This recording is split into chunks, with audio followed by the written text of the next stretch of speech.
Those who prepare green wars, wars with gas, wars with fire, victory with no survivors, would put on clean clothes and walk about with their brothers in the shade doing nothing.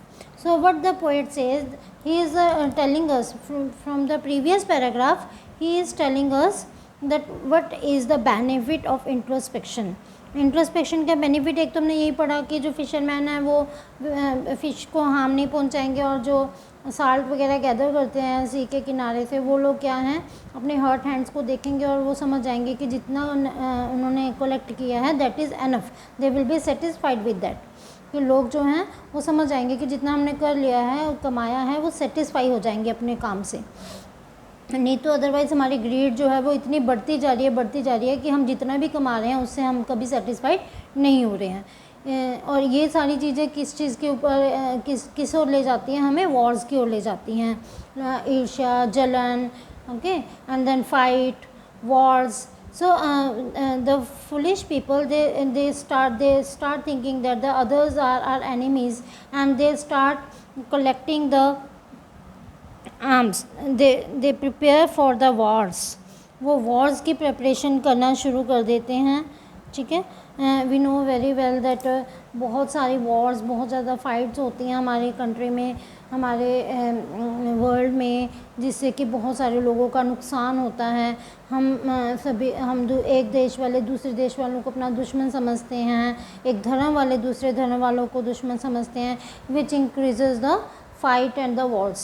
And what they do, they prepare different types of weapons of gas and weapons of fire. Different types of weapons they make for fight, and there are many fights or wars in which there is victory but no survivor. ऐसी victories होती हैं जिसको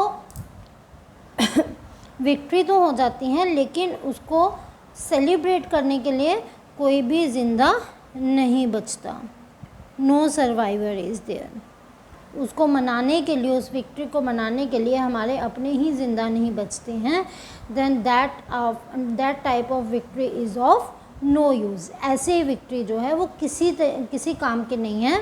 सो with what will happen after doing the introspection, the people would forget this fight or wars. They will start putting clean clothes. It means they will not stain their clothes.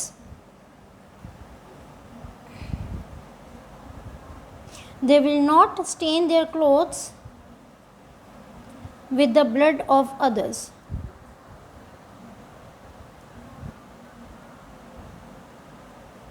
इसका मतलब क्या है कि वो दूसरों को अपना दुश्मन नहीं, they will think them others like their brothers. वो दूसरों को अपना क्या समझेंगे, ब्रदर समझेंगे, और उनके साथ they will move along with them in the shade of the trees. Okay, instead of staining their clothes with the blood of others, they will put clean clothes. इसका मतलब क्या है put clean clothes का मतलब? यहाँ पे हम दो तरीके से मीनिंग लेते हैं कि एक तो मीनिंग यही हो गया कि अपने कपड़ों को उनके खून से वो नहीं करेंगे। एक ये भी हो सकता है that they will clean their heart for the others. वो अपने दिल को साफ कर लेंगे दूसरों के प्रति, मीन्स दूसरों को अपना दुश्मन नहीं समझेंगे। They will think them their brothers and will move in the shade of the trees with them like brothers. तो इससे क्या होगा? It will increase the feeling of brotherhoodness and kindness among the people.